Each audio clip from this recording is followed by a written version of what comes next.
Hai semua! Trivia Buzz KL Sound of Borneo kembali lagi dengan edisi Sabah. Seperti yang sebelumnya, trivia ini bersempena panggung rakyat yang dibawakan secara bersama oleh Cendana Malaysia, Prisma dan DBKL dalam memeriahkan lagi Art in the City.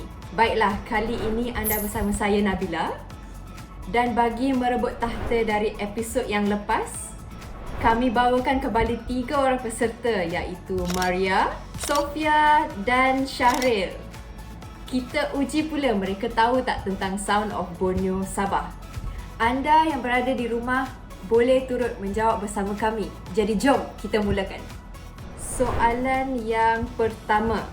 Sound of Borneo Sabah adalah koleksi nyanyian, tarian dan muzik dari suku kaum mana?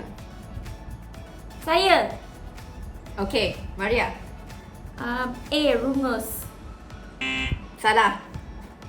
Sofia, Okey. dongki kesemuanya.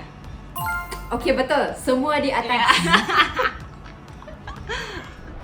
Okay, soalan kedua. Komuniti Murut ialah komuniti orang asal yang ketiga terbesar di Sabah. Perkataan Murut sinonim dengan kawasan tempat tinggal mereka, iaitu... Syaril. Okey, Syaril. Di pinggir hutan. Salah. Sofia, A. si dalam gua. Salah juga. Tanah tinggi. Kalau salah ni, Salah semua salah. Okey. Maria, betul. Di tanah tinggi. ah,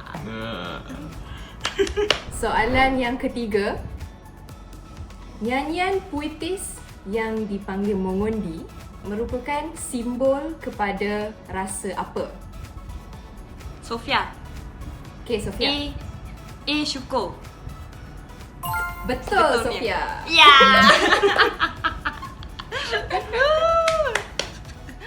Soalan seterusnya. Salah satu persembahan lazim di perayaan besar seperti di pesta penuaian padi ialah mansayau. Apakah itu mansayau? Sofia, Okey, Sofia cuba. saja. Salah. Maria. Maria? Tarian. Betul, Maria. Wah. Mana Maria Sabah balas- kita ni? Dah. Syaril. Balas dendam. Dah tahu lah. Okey, soalan yang seterusnya. Tarian mansayau, Magu Natib Du Ulu, bukan tarian yang mudah. Para penari perlu menyusun langkah di antara apa? Maria. Syaril. B. Susunan buluh. Betul, Maria. Saya pernah buat Magnetic kat sekolah. Oh. Wow. Okey, soalan yang terakhir. Berikut merupakan nama beberapa alat muzik yang mana satukah bukan nama alat muzik? Sundatang.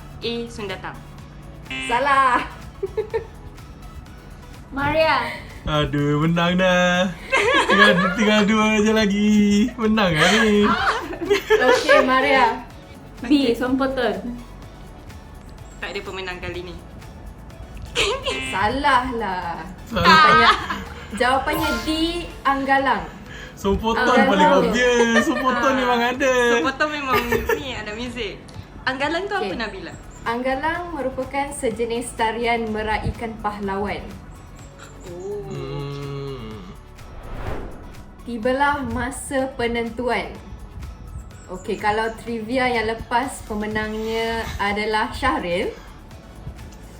Kali ini pemenangnya adalah Maria. Okey, itu sahaja untuk hari ini. Tahniah semua peserta dan juga penonton yang telah menjawab bersama kami. Setakat ini sahaja trivia untuk hari ini. Jangan lupa saksikan panggung rakyat Sound of Borneo Sabah pada 11 Disember jam 8.30 malam di Facebook Cendana Malaysia.